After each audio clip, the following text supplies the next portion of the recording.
All right, guys. So we got to do a follow-up on the bombshell, and I'm using bombshell sarcastically here. Story about President Trump meeting with Kanye West, Milo Yiannopoulos, and Nick Fuentes at Mar-a-Lago for dinner. That the media is now freaking out over because Trump met with Nick Fuentes. Now, the mainstream liberal media network that we're going to talk about, and we're going to cover their outrage here, is CNN. After CNN new chief came out and said that we're not going to be a 24/7 Trump news network, right? They're saying, look, we're not going to cover every little story about Trump because they realized that during Trump's 2015/2016 campaign, that the mainstream liberal media covering him almost every single day, everything he does, actually made Trump stronger, okay? It gave him free press, and that is kind of what propelled him to be president. They also did the same thing when he became president. It was nothing but Trump, and how much they hate Trump all day long. The new president says that we're not going to do that. We're not going to be covering Trump the same way that we was before. However, lo and behold, CNN can't help themselves as they are engaging in the outrage, the fake outrage that the mainstream liberal media is engaged in right now over Trump meeting with Nick Fuentes. Now, the funny part about this is that it is clear that Trump does not know Nick Fuentes. He didn't know Nick Fuentes before this meeting. And Trump said, look, I didn't even know he was coming. I just invited Kanye, or put it this way, Kanye asked me to come. And I believe that Trump just expected Kanye, but Kanye pulled up with an entourage of extra people that Trump didn't know, which in my opinion is a messed up move from Kanye. I don't think that you do that. You don't come to somebody's residence for dinner with characters like Nick Fuentes and Milo Yiannopoulos without letting the president know that, hey, these people are coming. Are you okay with that? Which again, we don't know. Maybe he did tell Trump that, but Trump is saying that that's not the case. I'm going to go with Trump's word.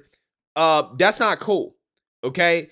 And like I said yesterday, more than anything, Trump was probably less focused on Nick Fuentes, okay, who he was, and more so focused on the fact that Kanye is running for president while at the same time trying to appeal to Trump's base. And that could present a big problem for Trump, especially in a Republican primary, if Kanye West decides to run as a Republican. Now, realistically, Kanye has no chance of actually winning, but that's not what actually matters. What matters is how many votes can Kanye siphon off from Trump if he's running a serious campaign.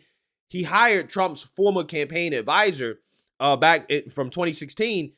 So it seems that he actually is going to run a serious campaign. Okay, even though he seems to be a disorganized person, he doesn't really seem to have any concrete ideas or plans, but he seems to be trying to run a serious campaign, and inevitably there will be some people that go out and vote for him. It's just about how many. Okay, Trump already has to deal with Ron DeSantis, potentially taking away votes from him. And now he has to deal with Kanye, even if it's just 1% or 2% of the vote.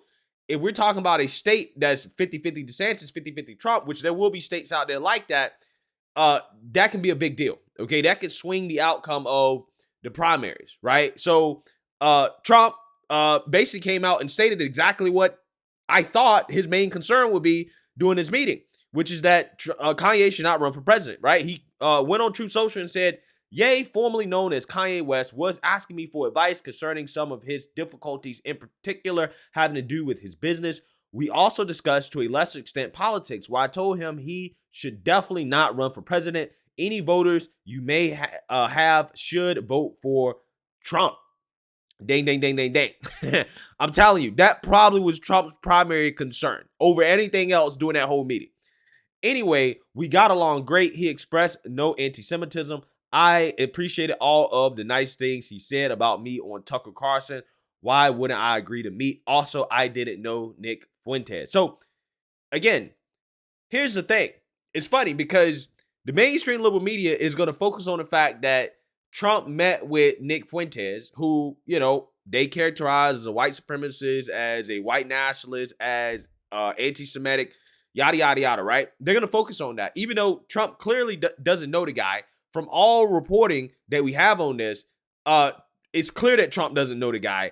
And that goes against the mainstream liberal narrative that Trump conspired with people like Nick Fuentes or far-right characters to overthrow the election in 2020, right? It goes against that narrative because the mainstream little media wants people to think that Trump is in bed with the leader of the Proud Boys, people like Nick Fuentes, Milo Yiannopoulos, and it's like Trump doesn't actually really know these people, okay? And again, it's funny how the mainstream little media ignores that fact, right? The fact that Trump doesn't actually know all these far-right figures that the mainstream liberal media swear up and down that he's in cahoots with, right? That Trump is some white nationalist, and these are the people that he hangs around. He hangs around white nationalists, okay? That's who Trump's associated with. This story actually is a direct contradiction to that, but that's not what they're focusing on. What they're focusing on is that, well, Trump met with this guy. Trump met with this guy. And to me, again, I just find it to be extremely silly that the media is getting so outraged by the fact that Trump met with a guy that he didn't even know was coming to dinner, and he didn't even know who he was prior. But they're making a big deal out of it, as if Trump invited Nick Fuentes to dinner, or that Trump had been having dinner with Nick Fuentes before in the past, which you would think would be the case. You would think that Trump would know this guy if Trump was such a big racist and white nationalist and anti-Semitic person like the mainstream liberal media wants him to be made out to be. So without further ado, let's go ahead and get into this clip from CNN. Media reporter Oliver Darcy and our senior law enforcement analyst Andrew McCabe, the former FBI deputy director. Guys, thank you both for joining us. Oliver, let's put aside for a second the fact that apparently people can just show up to dinner with a former president and he didn't know about it. But Nick Fuentes isn't just anyone. He's a very well-known white nationalist, Holocaust denier. To Maeve's point about a pattern, do you think that Trump is trying to have it both ways when he associates with people like Fuentes and then kind of puts out a half-hearted apology?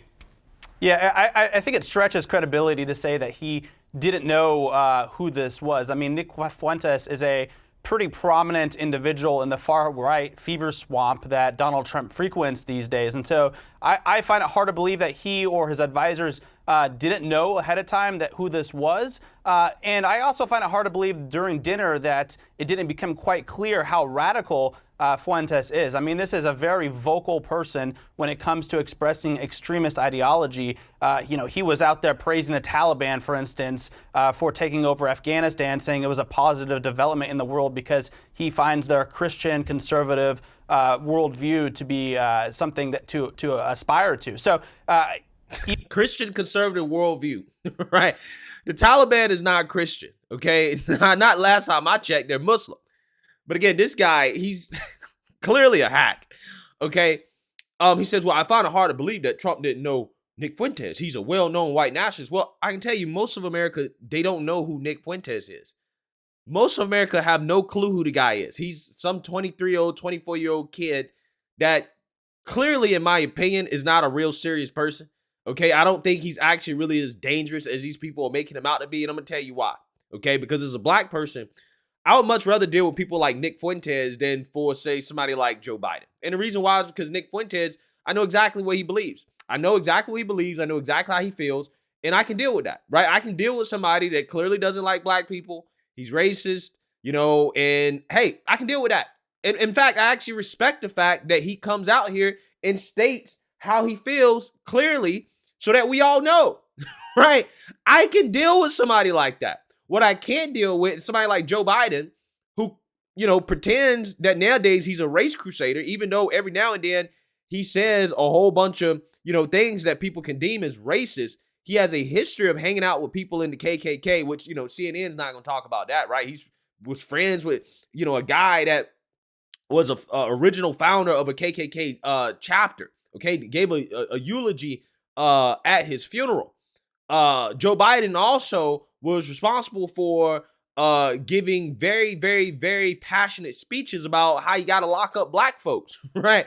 With his crime bill and his drug bill, right? He put a whole lot of innocent nonviolent drug offenders, mainly black folks, in prison with some of his laws. He also was opposed to integration. He worked for the cause of segregation. Kamala Harris called him out on stage for that at a debate. But he wants to pretend like nowadays that, hey, I'm so pro-black, right?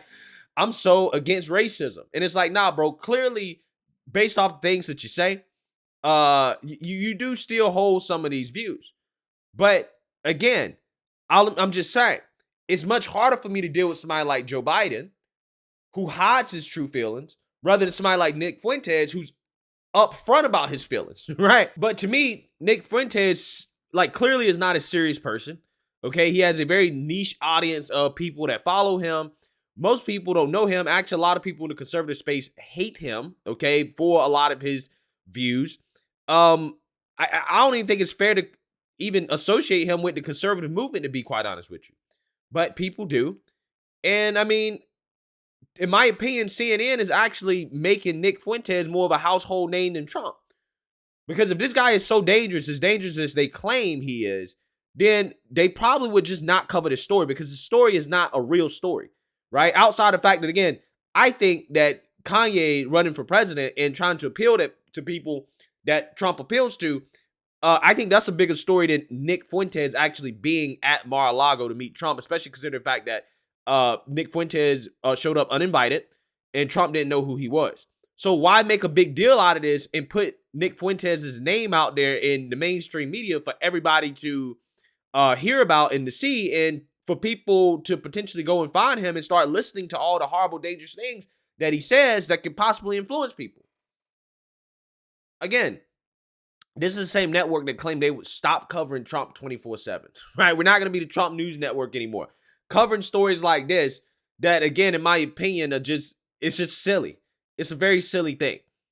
Even if he didn't know who he was prior to dinner, I'm sure he got a good sense of who he was during dinner. And take Kanye West with a grain of salt, but Kanye West is out there saying that he was very impressed with his views. And, you know, outside of all of that, he has one of these things, right? He could get on Truth Social right now and condemn Nick Fuentes. Instead, he's really just downplaying this dinner. So okay, but for what though? Why?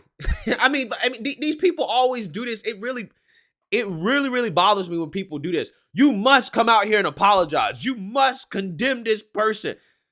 Trump didn't know Nick Fuentes. You have no idea exactly what Nick Fuentes said at the dinner. I'm pretty sure Trump afterwards didn't go and look up Nick Fuentes and to listen to Nick Fuentes' whatever social media he has, with his views, his show. I'm pretty sure Trump, again, knows so little about Nick Fuentes, he doesn't even know what to condemn, right? He doesn't even know what to condemn. Because if I had to bet money, I guarantee you a vast majority of the conversation, the exchange that Nick Fuentes did have with Trump, had probably more to do with the election and probably kissing Trump's ass, right? Which probably would make Trump like Nick Fuentes, okay? I'm pretty sure most of the conversation didn't have anything to do with how much Nick Fuentes hates black people, how much he hates Jews, okay? I don't think it had anything to do with that. But the mainstream liberal media, they want to paint this picture that Nick Fuentes must have came to Mar-a-Lago and started talking about all this racist, anti-Semitic stuff, and Trump just agreed with it because Trump's a racist, anti-Semitic person. And it's like, no, I don't think that's how the conversation went down. And what really kind of bothers me about this whole thing is that they never do this for the Democrats when it comes to the extremists in their party, right? They don't never come out and tell Joe Biden that, hey, you must condemn Antifa. You must condemn Black Lives Matter. No, they just ignore it, right? They've never called for Joe Biden to condemn Antifa. They say, well, I don't know who Antifa is. And they never come out here and say, well, I find it hard to believe that you don't know who Antifa is considering such and such and such, right? They don't ever say that. But for whatever reason, though, they apply that to Trump when it comes to somebody on the right that is considered an extremist. But the left never has to answer for their extremists. Only people on the right have to answer for the extremists on the right. Again, it's just funny how that works. Democrats are not held to the same standard that they hold people like Trump. Trump is held to an impossible standard. This is a lose-lose situation for him. And that's why I kind of feel bad for Trump, because Kanye put him in a really bad situation. Okay? Trump, if he comes out and he starts going hard on Nick Fuentes, then, he kind of turns off, people that, would vote for him. Okay? But if he doesn't, go hard against Nick Fuentes, then you're going to have the mainstream liberal media run hit pieces like this, trying to say that Trump agrees with Nick Fuentes and that, he knows Nick Fuentes and that, all the yada, yada, yada, right? When Trump is just a guy who, he didn't know Nick Fuentes and he got put between a rock and a hard place. And, I just feel bad for Trump, honestly. I mean, I really do. No matter what he does, people are going to complain. People are going to be upset, okay? I really do feel bad for the guy. I think that kind of says it all, doesn't it? Yeah, and I should correct myself. It wasn't an apology. It was some sort of explanation. The former president doesn't really apologize. Andrew, in terms of the danger here, how worrying is it, do you think, that the former president is really elevating people like this? How did he elevate Nick Fuentes? How? He said, I don't know Nick Fuentes. How is he elevating Nick Fuentes? I don't understand. Is Trump not supposed to meet with Kanye West? Right? All these outlets, for example, like Piers Morgan, all these outlets that interview Kanye West, are they not elevating him? Okay? Kanye was interviewed by Chris Cuomo. Again, is he not allowed to meet with people, right, that have controversial views? Obama met with Louis Farrakhan. He was friends with Louis Farrakhan. Now, Obama faced backlash for that too, but I'm just saying, I even think that's silly. That's silly, just like this is silly, right? I mean, I'm just saying, like, to me, this is so overblown, right? It really is. Especially this threat of domestic violent extremism we know is so high. Well, it's a great question. And I think you have to go back a little bit to understand that for decades in this country, people who held and espoused the sorts of views that Nick Fuentes does kind of existed in a non-existent political backwater, right? You couldn't go out publicly and say these sorts of things. I mean, you have the right to do that, but you were pretty quickly denounced. The reason they're so prominent now is because people like Donald Trump and other political leaders in this country have done things like met with people like this, or responded to their invitations to speak at conferences, met with them. Okay, Trump has not even spoke at an America First conference. You know, the conference that the mainstream liberal media claims is a white nationalist conference. Trump has not spoken at. Trump has not met with the leader of the Proud Boys. He's never met Nick Fuentes. He's never met any of these people. But they keep coming out here and saying that Trump is meeting with these people when clearly he hasn't. Again, this is what bothers me about this. I mean, they're just flat out lying on television. They're taking this one incident that's very unfortunate, in which Kanye brung somebody to dinner that is very controversial, and Trump didn't know who he was. Trump claims he didn't know about it. And they're elevating this to be something that will Trump is platforming Nick Fuentes. He's endorsing Nick Fuentes. When clearly he's not. Clearly he's not. Again, this is how the mainstream, they're so dishonest about this stuff. Accepted them as dinner guests in their home, the private club of Mar-a-Lago. Those sorts of actions validate these people and validate their views in a way that allows this toxic spread to grow. And this is what people like Nick Fuentes thrive on. This is what the mainstream liberal media thrives on.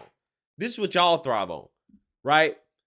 Pushing these lies about Trump, distorting the truth and the facts about what actually happened here, or what we know about what happened here, to push your own narrative, that a narrative that you want to hold on to so much, that Trump is associated with all these far-right figures because he's secretly a racist, white nationalist individual.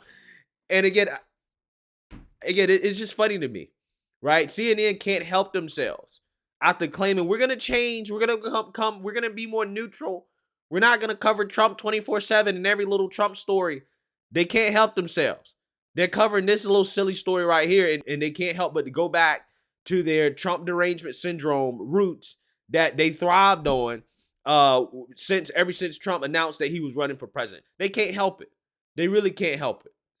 Again, CNN is doing more damage covering this story and platforming Nick Fuentes on their network than Trump unknowingly meeting with him at Mar-a-Lago.